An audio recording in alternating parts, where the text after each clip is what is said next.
Hello,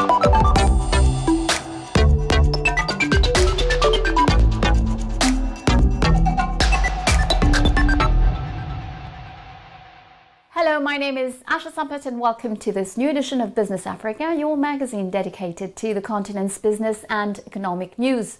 As usual, you can win $150 in our Business Africa game. More details later, but first, today's top stories. In Guinea, the craft of weaving is passed down from father to son, a powerful tradition that has succeeded in becoming an economic bulwark against the risks of globalization. Our grandparents started wearing this even before colonization, so it means we were already civilized when the settlers arrived. Yeah, we had hats, we also had shirts. It is the pride of Africa. Creating mobile applications without exorbitant costs is possible in Nairobi thanks to innovative low-code solutions. I actually ventured into no-coding during the period when Corona hit. Okay, so we were locked down in our houses, we didn't have anything to do. Spotlight on Nigeria's agripreneurs, startups that intend to reduce unemployment. We are thinking of making it big, being an international company, making sure our product gets to all the supermarkets in Nigeria first, before we can think about exporting to African countries and maybe the world at large. In Guinea, weaving is one of the oldest trades on the continent that still resists time and globalization. In Labé, more than 300 kilometers from the Guinean capital, there are nowadays several practitioners who make made-in-Guinea loincloths called lepi. This local product is currently very popular with Guineans. Passing the torch to the next generation is the struggle of these craftsmen at a time when this profession is becoming a driver of growth and the future in the country. A report by our correspondent Sayon Kourma. In Guinea, the concept of producing and consuming made in Guinea is not just fashionable but thriving. At the origin of this cultural revolution, weavers. They are the ones who create these fabrics made in Guinea today worn with pride by Guineans everywhere. Fashionable, these loincloths made by local craftsmen are highly coveted. Our grandparents started wearing this even before colonization, so it means we were already civilized when the settlers arrived. Yeah, we had hats, we also had shirts. It is the pride of Africa. Back to basics, tradition has now become the business of local artisans like Mamadou Peithe here in Labé. In his weaver's workshop, Mamadou Diallo earns a living thanks to this business, a profession that his family has been guarding preciously in Guinea for centuries. In Africa, everyone has to cling to their tradition, and that's what we do here. It is not globalization that will make us lose our ancestral values. There are factories in Europe, but these Westerners come to us to buy our loincloths because it's traditional and authentic. Otherwise, everyone can create their factory. But we want to keep this authenticity and tradition. And it is important to pass this on to our children, and that's what I'm doing here. Thanks to this activity, the Diallo today accumulate a monthly turnover of 7 million Guinean francs, twice the net monthly salary of a minister's advisor in Guinea. This is why for centuries this profession is transmitted here, from fathers to sons. For this family, there is no question of abandoning this business, which has now become a gold mine, hence initiating children from an early age.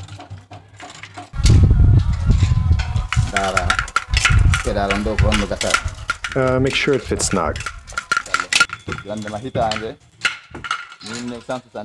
I started weaving in 1979. I taught a lot of people, and I don't want to die without my children being able to do it, because that's what we do.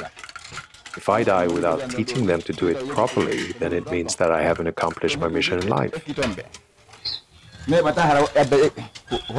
It has to be a perpetual tradition. They too will teach it to their children. And as soon as you dress in lepi, everyone knows that you come from Futa or Guinea.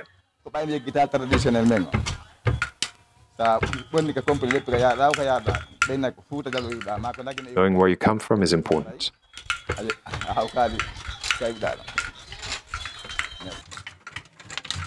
With extraordinary skill, father and son assemble day and night these colorful threads to make magnificent fabrics. Mamadou even proclaims himself defender of Guinean culture. I can teach whoever wants to learn so that the tradition doesn't disappear.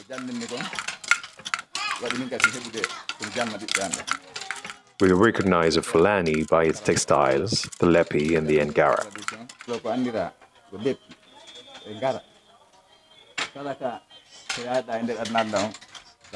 Everywhere in the world, as soon as you wear them, we know directly that you come from Guinea, Futa Jalan more precisely.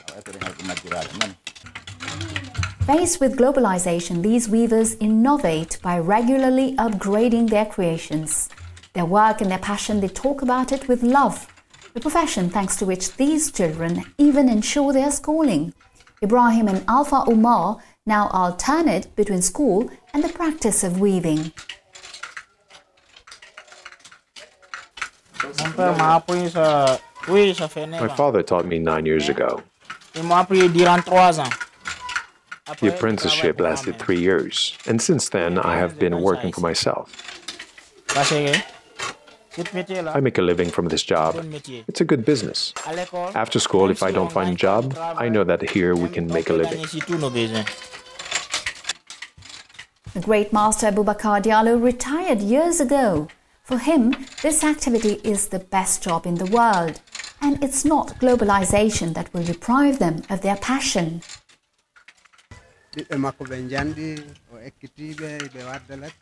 These children go to school and work as a weaver at the same time.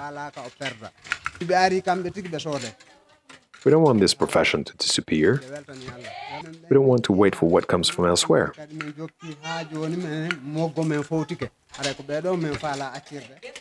And besides, many leave the West to come and buy it. Our children can go to school and weave at the same time.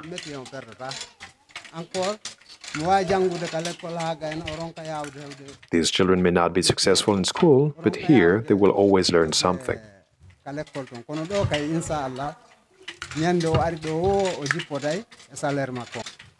And to support these craftsmen in their fight to safeguard Guinean cultural values, a local production fair was recently initiated in Conakry, the Guinean capital. The approach aims to promote the work of artisans in the country in this context of globalization. Right after the local production fair, Mamadou had the opportunity for the first time to exhibit these crafts at the first edition of the regional fair of La Baye, third city of the country, another event that allowed these weavers and their colleagues to significantly increase their turnover. Africa has seen a sharp decline in cyber attack activities against mobile devices last year, according to the report by IT security firm Kaspersky. Only Angola saw a 12% growth in cyber attacks. The improvement was particularly strong in Nigeria, Ghana and Ethiopia.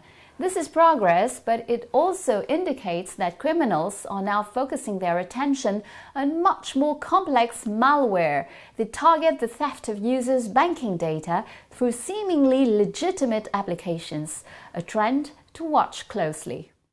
And precisely this week as we speak, the first cybersecurity summit dedicated to the African continent is being held in Lomé. The event, under the aegis of the Togolese government and the United Nations, aims to assess the state of cybersecurity in Africa and to explore ways of cooperation between states and private actors. Many personalities are expected in Lomé to participate in this summit. It should be recalled that several states, such as Benin and Togo, have adopted a legal arsenal in favor of data protection and have set up specialized agencies.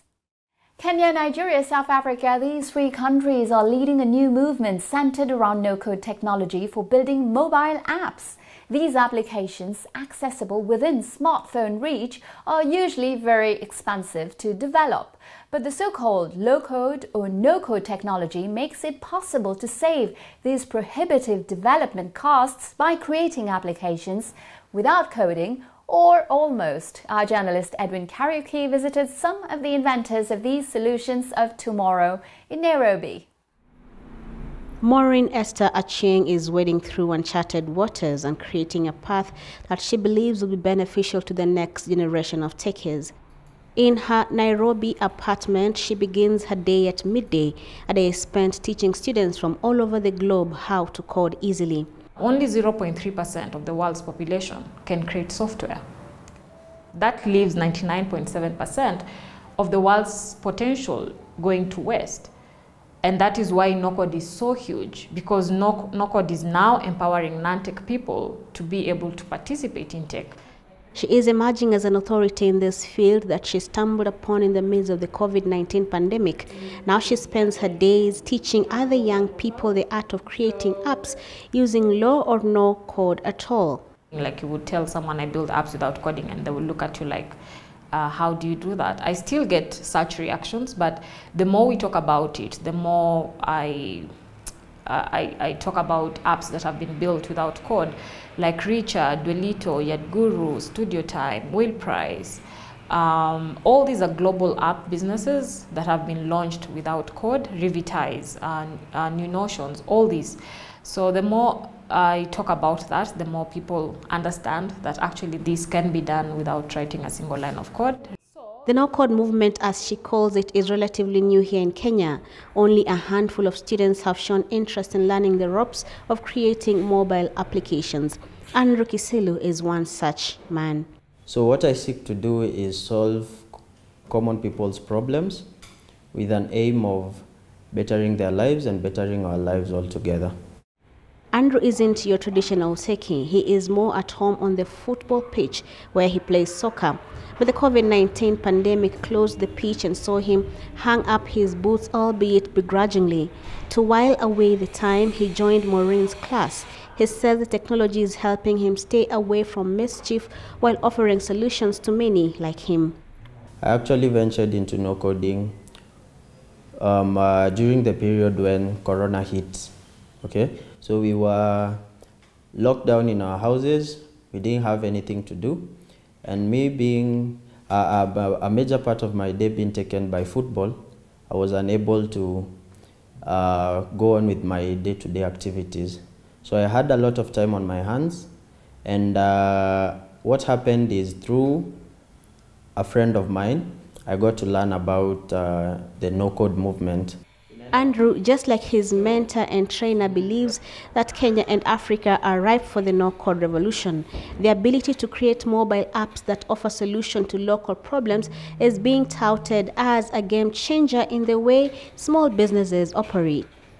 I have seen people digitize their knowledge in so many ways, but just building apps, educational apps, social apps, business apps, using no-code. So we have to get away from this mindset of how is it going to put food on my table. I've seen how much we struggle with connecting with top professional coaches. What happened is I felt the urge to tap into this problem we have. If I can be able to offer a kid somewhere an opportunity to connect with a top coach because they are actually talented, and also help the coaches because they are actually pretty committed with their day-to-day activities. So if I'm able to bridge that gap, bring the player to the coach, and have the coach look at the player without actually taking them or derailing them away from their day-to-day activity. The disruption caused by the uptake of this type of coding has been met with skepticism and outright rejection by the more traditional coders. Maureen believes there's enough room for both to coexist. The people who are creating these no-code tools are software developers, yeah? So the smart software developers are already creating these tools to empower non-tech people, while others are thinking, oh, you're now taking my job, or you're not as competent as I am. It shouldn't be that way. Of course, there've been a lot of backlash, but it's out of lack of knowledge, yeah? And there shouldn't be a war between non-tech and tech people. Techpreneurs equipped with these coding skills like Andrew are not only offering solutions, but are also finding a way to earn and save that extra coin, money that would have been used to pay traditional coders to develop the same solutions at a much heftier cost. First is speed. I mean, you can launch an app in a night, depending with how competent you are. So you don't need traditional coding. It will take you at least 2 to 8 months before you actually build a single app, depending also on the app idea. So one of the most advantageous things about no code is speed, and then the next thing is cost, because building a traditional app, it will require you at least not less than $10,000 to build that app. Low-code developers are optimistic that the trend that is emerging will enable the majority of the youth in Africa, many of whom do not have training in IT, to get their hands on tools that will level the playing ground and give them a chance to compete on the global stage. Where you have mighty networks, you will have... Welcome back to the second part of our show. Special agro-processing zones could be a game changer for Africa's agricultural sector. This is at least the conviction of the president of the African Development Bank, Akimoumi Adesina. The financial institution has launched its flagship Special Zones program to support agribusiness development on the continent. This is concretely a commitment of more than $750 million of financing to create 23 agro-industrial hubs in 11 African states. Nigeria has announced the upcoming debut of the program in 7 states as well as in Abuja, the federal capital. These special agro-industrial processing zones could also stimulate the development of African agriculture, an even more pressing need since the conflict in Ukraine sowed panic on the wheat market and reminded us of the continent's dependence on imports. To discuss the problem, I'm joined from South Africa by Wandile Silobo, Senior Fellow, Department of Agricultural Economics, Stellenbosch University. Wandile Silobo, hello, and thank you for joining me on Business Africa to talk about wheat imports from Africa. What can you tell us about the current price situation? The Ukraine war started at a time when global agricultural commodity prices were already elevated by factors that are outside the war, of course, which is the drought in South America and rising demand in China for commodities in general.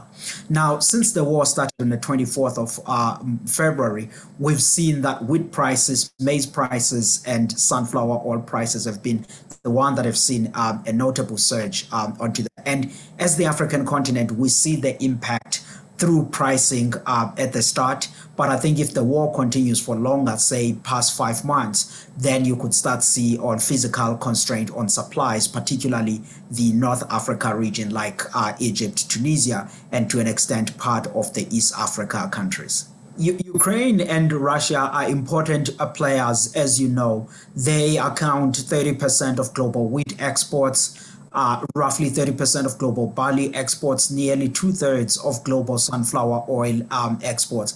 And as African continent, particularly the North and East Africa countries, they've been heavily dependent on those countries. And you may recall that this arrives at a time where there's also drought in East Africa region. Countries like Ethiopia, Somalia, Tanzania, Kenya are experiencing a bit of drought. So this adds on some pre-existing problems. Hence, we worried that food insecurity, if the war is prolonged, could become a challenge for Africa. Will the impacts on African farmers also be negative? For the African farmers in the near term, those that manage to have a good harvest, for example, Southern Africa countries like South Africa, Zambia, Zimbabwe, could benefit from higher commodity prices at the start. But as the season progresses and they go to planting around about September in the year, they have to pay higher input costs, fertilizer prices, which are up plus 50%. Agrochemicals like herbicides and insecticides are also up plus 60% on a year-on-year basis. So the higher input costs could actually overshadow the short-term gains that the farmers could gain out of the higher commodity prices. So the current moment is not good for anyone, both consumers and farmers. It introduces uncertainty and volatility on prices that is not good for planning. Do you think the situation will play a triggering role in increasing the continent's food independence? I think the current moment, no one is insulated from it. Either you are in Europe or you are in Australia, Africa, Asia. The channel that all of us are feeling of this is through the pricing mechanism, just because of how large Russia and Ukraine are in global agriculture. And on fertilizer, Russia is the leading exporter of fertilizer and fertilizer material, accounting for 14% of global exports in value terms. So no one is insulated. But the key message that you are raising is that the constraints in supplies over time could be an issue, and the African continent has to think about how in the long run do we improve our agricultural production. There are areas where we can increase production of corn, production of other soybeans and other vegetable oils. And I think that should be the strategy for long term, to say Africa should also increase its production and take advantage of the African Continental Free Trade Agreement to move commodities across all countries. Thank you. Wanted digital nomads or remote workers. This is not an ordinary advertising, but a call from the tourist authorities of Mauritius. The country, which has lost $1.45 billion due to the COVID crisis, is indeed seeking to attract teleworkers with special one-year visas. To rescue the tourism sector, the Caribbean islands in South Africa have set up identical systems. And the formula is very appealing. More than 2,000 visas have already been approved by the Mauritian authorities. When we speak about startups, we often think of new technologies and apps. Undoubtedly, it's neglecting a whole very dynamic economic sector.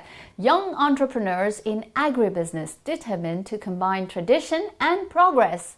At a time when Africa is aiming for agro-industrial hubs, we want to meet young Nigerian entrepreneurs who have set up their businesses in a sector that is still buoyant despite the economic difficulties of their country. Take a look. How's this for a perfect way to keep your head above water? Entrepreneur Ayodeju Idowu started an aquaculture farm in Nigeria's Ibadan region. This trained botanist learnt his trade here thanks to the Tropical Agriculture Institute's business incubator. 3 years ago, the institute put up $50,000 to help Idowu and his associates get started. We make use of one abandoned pond. Then, during our own survey, we realized there's a particular abandoned pond somewhere. And we decided, because of our interest, we decided to take it upon ourselves to redredge, to dress the pond, and then that's how we started the business in 2014. The catfish farm was so successful that Idowu had to employ Ridwan to help him. Ridwan's parents could not afford to pay for his studies. Now the 21-year-old can help his family. I was jobless for more than 9 months, sitting back at home, doing nothing before I gained this job. And after gaining this job has added more value to my life, because I've been able to send my brother to university, I pay my sister school fees, and also I'm sending myself to Polytechnic of Ibadan here. And also, it has also aided me. The money I'm getting from this job, I also used to get a motorbike, of which I'm using to transport myself from here to my school. 4 in 10 young Nigerians are out of work. Since its creation in 2012, the incubator has provided training and mentoring for 500 young agribusiness entrepreneurs from several African countries. 80 came from the Ibadan region alone. The institute is spearheading the rebirth of the sector. Quand ils vous présentent leur business plan. They present their business plans and know exactly when they will start making profits. They understand marketing and how to make the most of opportunities in the agricultural sector. They combine markets and social and industrial factors. We didn't know how to do that before. The young partners at Tofan Food, an agribusiness micro company set up just 6 months ago, already have 6 employees. Their flagship product, cassava crisps, marketed under the name Tidbits, have been a victim of their own success. Demand is outstripping cassava supply. We're doing it. You just have to do the right thing. The raw materials, it's not easy to get the raw materials, most especially the cassava flour. It's very scarce in Nigeria here. And we are trying to get more supplier that will be supplying us the cassava flour. For example, we've not been able to satisfy demand. We produce about 500 dozens of tidbits here on a weekly basis, and we have a market demand of about 2,000. So we supply within and outside Ibadan. We supply in Ogun State, in the southern western part of Nigeria. So what we are actually doing to solve that problem is actually to set up a business in Ogun State, Nigeria, that can actually satisfy that market, and while the production here to satisfy the Ibadan environs. These young entrepreneurs are already making healthy profits. Turnover at Idowu's aquaculture farm was several $1,000s after the first 6 months of production, and the young company leader has set his sights even higher. Our plan for the future is to have a replicate of what we currently have now in another location a bit far from here. We want to situate our business in the geopolitical zones of this country so that we can invest all the money in the country. We are thinking of making it big, being an international company, making sure our product gets to all the supermarkets in Nigeria first before we can think about exporting to African countries and maybe the world at large. The young entrepreneurs here at the African Development Bank organised Agripreneurs Forum share a common goal of feeding Africa first and foremost. They also intend to play an active role in the thriving sector seeking greater added value by processing African agricultural produce. This growing awareness of opportunities to be seized will depend, to a great extent, on providing adequate training and mentoring for the continent's future captains of industry.